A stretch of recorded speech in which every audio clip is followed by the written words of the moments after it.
আসসালামু আলাইকুম বিয়ার, সবাই কেমন আছেন? আশা করি ভালো আছেন। লাইজু চৌধুরী ব্লগ থেকে আপনার সবাইকে স্বাগতম। তো আজকের দিনটা শুরু করলাম আপনাদের সাথে নিয়ে। তো আজকে একটু ঘুমতে উঠতে লেট হয়ে গেছে, মেয়েকে বেশি সময় পড়াতে পারি নাই। তো যা পড়াইছে তাই একটু পরে সে এখন ফ্রেন্ড সার্কেলগুলো চলে আসছে, তখন তাদের সাথে স্কুলে চলে যাবে। তো আমার সুবিধা হয়েছে, ওরা আসার কারণে আমাকে আর নিয়ে যেতে হয় না। আর আগে তো প্লেট থেকে 3 ফোন তো আমি নিয়ে গিয়ে বসে ক্লাস করে আর নিয়ে আসতে হতো। এখন আর এইগুলো করতে হয় না, সে নিজে নিজে স্কুলে আসে যায়। আর বাড়তি টেনশন আমার নিতে হয় না। আমার বান্ধবীগুলো তারা নিতে আসে, আবার যাওয়ার সময় একসাথে চলে আসে। তো অনেকগুলো কাপড় তো জমা হয়েছিল অনেক। কালকে তো কিছু কাপড় ধুয়ে দিলাম, তো আজকে তো কিছু কাপড় ধুয়ে দিতেছি। তো আজকে ফাইনালি কাপড় ধোয়াটা মোটামুটি আশা করি শেষ হবে। তো মেয়ে একটা ড্রেস পরে গেছে, আর একটা ড্রেস দিয়ে দিতেছি। আর মেয়েদের বাচ্চাদেরকে ড্রেসগুলো এক্সট্রা রাখা দরকার, নাহলে ময়লা হলে ধুইতে অসুবিধা হয়। একটা ময়লা হলে একটা ধুয়ে দিলে। আর এক এক করে সব কাপড়গুলো রোদে শুকাতে দিতে আসলাম। প্রচণ্ড রোদে ভাবলাম যে আজকে যেহেতু রোদটা ভালো আছে, সবগুলো কাপড় ধুয়ে দিই। তো অনেকগুলো কাপড়ে ধুয়েছি, সব কিছু আর শেয়ার করা হয় নাই। লাস্টে আরও অনেক কাপড় ধুয়েছি। রোদের তাপটা আসলেই বেশি। আমাদের গৃহিণীর তো সকাল শুরু হয় কাপড় রান্না, ঘর গোছানো, এগুলো নিয়ে। তো সবার মতন আমারও সংসার লাইফের কাজগুলো শেয়ার করতেছি, এক এক করে শুরু হলো। তো কাপড়গুলো রোদ দিতে এসে বুঝলাম যে কি পরিমাণ রোদ, যারা বাইরে কাজ করে তাদের কি না কষ্ট হয়। আসলে রোদ, আমরা 5 মিনিটে ছাদে আসলে মনে হয় যেন বিরক্ত লাগে, খুব খারাপ লাগে। আর যারা বাইরে কাজ করতেছে, আমাদের পাশের বিল্ডিংয়ে কাজ চলতেছে, ওদের তো একবারে আরও বেশি রোদ, সারাটা দিন কীভাবে সহ্য করে। আসলে মানুষ আল্লাহ ধৈর্য দেয়, আমরা তো সেই ধৈর্যটা যে বিপদে পড়ি তাও পাইমো। যে অনেক সময় মনে করি যে আমরা পারতাম না, কিন্তু আসলে উপরে হলে সব কিছুই পারা যায়। অনেক কিছু আমিও আগে পারতাম না, এখন অনেক কিছু পারতেছি। আগে কিন্তু আমার অনেক ধৈর্য শক্তি খুব কম ছিল, অনেক কিছুতে রেগে যেতাম, বিরক্ত লাগতো, কাজ করতে তেমন ভালো লাগতো না। আস্তে আস্তে যখন বয়স হইতেছে, বাচ্চা বড় হইতেছে, তখন ধীরে ধীরে সংসার জীবনটা বুঝতে পারতেছি। আস্তে আস্তে সব কিছু গুছিয়ে নেওয়ার চেষ্টা করি। তো এই তো লাস্টে দেখেন সবগুলো কাপড় নেড়ে দিলাম। আর এদিকে আমার ফুল গাছে অনেকগুলো ফুল ধরলো, একটু শেয়ার করে নিলাম।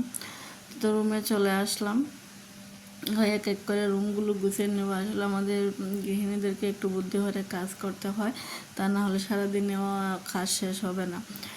ভাবলাম যে না, আগে রুমটা গুছিয়ে নিই আর রান্না বসাইবো। তো অবশ্য আলু সিদ্ধ আর ভাত বসাই দিয়ে আসছি, এদিকে রুমগুলো গুছিয়ে নিতেছি। এগুলো তো আর ধরুন পড়ে যাওয়ার সম্ভাবনা নাই, তাই এগুলো একদিকে বসাই আর একদিকে আমি রান্না হতেছি।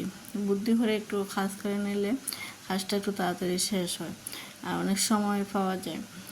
ধরুন একটা রুম, 2টা রুম গুছিয়ে আসলাম, এখন একটা রুম গুছাইতে আসলাম।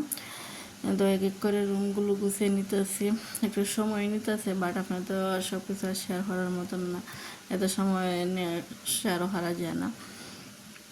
তো রুমগুলো আজকে আর মুছবো না, ভাবছি 2-3 দিন পরেই মুছি। আর মুছা হয়েছে কয়েকদিন আগে, আর এখন মুছতে গেলে অনেক সময় দরকার। এদিকে আবার স্কুলের টাইম গেছে, মেয়ে চলে আসবে, খাওয়া দাওয়া আছে, তার গোসল করাইতে হবে। তো সব মিলিয়ে একটু তাড়াহুড়োই করতে হয় কাজের মাঝে।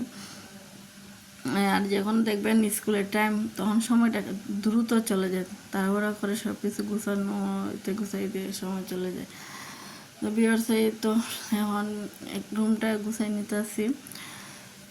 আসলে আমাদের কাজ শেষ হয় না, যে তুই পরিবারটি থাকতে গেলে কিন্তু অনেক কাজ করতে হয়। একজন গৃহিণী, আমরা হয়তো দেখিলে সহজে রুমটা পরিপাটি, কিন্তু পরিপাটির করতে গিয়ে একজন গৃহিণীর কতটুকু পরিশ্রম করতে হয় সেই গৃহিণীটাই জানে। যারা রুম, বাসাটা ক্লিন করাটা আসলে আমাদের অনেক কষ্টদায়ক, একা একা সব কিছু সামলাতে হয়। তারপরে করতে ভালো লাগে, কারণ পরিষ্কার পরিচ্ছন্নতা থাকাটা একটা ভালো। আর আমি সবসময় পরিপাটি থাকতেই পছন্দ করি, এটা মনে হয় আমার একটা অভ্যাস। আর পরিপাটি না থাকলে আমার ভালো লাগে না, গোছালো কিছু আমার ভালো লাগে না। আমি যে কোথাও বেড়াতে যাই, যে দেখি যে ঘরগুলো নোংরা, কিচেন নোংরা, সেখানে পোলাও রোস্ট দিল খাইতে মন চায় না। কিন্তু যে যে পরিষ্কার পরিচ্ছন্ন থাকে সেখানে ডাইল ভাত খাইতে ভালো লাগে। আমার কত হইলো আমি একবেলা কম খাইমো, তারপর আমার সব কিছু পরিপাটি থাকতে হবে, পরিষ্কার আমার যা আছে তাই নিয়ে আমি পরিপাটি ও পরিষ্কার পরিচ্ছন্ন রাখতে হবে। হয়তো আমার রুমে এতগুলো দামি দামি ফার্নিচার না, তারপরে আমি ফার্নিচারগুলোকে একটু যত্ন করে রাখতে পছন্দ করি। এগুলো তো ধরেন শখের জিনিস, আর জিনিসগুলোকে একটু যত্ন করে রাখতে হয়, তা না হলে অনেক সময় নষ্ট হওয়া যাওয়ার সম্ভাবনাই বেশি। আর আমরা যে বাসায় থাকি, যেখানে থাকি, এটা নিজের মনে হলে সবসময় পরিপাটি থাকাটাই মনে করি বেটার। তো আমাদের একটা রুচির একটা কথা আছে যে একজন মানুষের কিচেন বাথরুম দেখলে বোঝা যায় তার রুচিটা কতটুকু। তো আমাদের গৃহিণীদের সবসময় রুমগুলো নিয়ে, আমরা যেহেতু সারাদিন বাসায় থাকি, তো বাসাটাতে আমাদের একটা মনে করি আমাদের ইবাদত খানই বলতে গেলে। এখানে যেহেতু নামাজ পড়তে হয়, 5 ওয়াক্ত রান্না করতে হয়, সংসার সামলাতে হয়, এটা আমাদের একটা ইবাদতের মতনই পড়ে। তো এই তো এইগুলো আসলে দেখবেন মসজিদগুলো কত সুন্দর পরিপাটি থাকে, আমাদের বাসাটা সেম এভাবে পরিপাটি রাখা উচিত। তো ক্যামেরায় আমি মাংসটা কেটে ধুয়ে নিলাম, আর এখন ধুয়ে ভালো করে রেখে দিলাম। তো এইদিকে আলু সিদ্ধ বসাইছিলাম, আলুও কেটে নিলাম, মাছও কেটে নিলাম। তো আমি আসলে আজকে আলু আর মাছ দিয়ে রান্নবো, আলুটা সিদ্ধ করে আগে রাখছি, এদিকে মাংস বসাইতেছি, আর এক চুলায় ডাল বসাইলাম। আমার চুলাটা আসলে অনেক আগের, জানেন এটা লাইনের গ্যাসে, ওখানে চুলাটা চেঞ্জ করা যায় না। আমার নতুন চুলা আছে কিন্তু লাগাইতে পারতেছি না লাইনের গ্যাসের কারণে। তো যাই হোক, যতদিন চলে চলুক। আর এই তো এইদিকে গেলাম আরও কাপড় নিয়ে গিয়ে, এদিকে অনেকগুলো কাপড় শুকাইছে। তো যেগুলো শুকাইছে এগুলো নিয়ে আসলাম।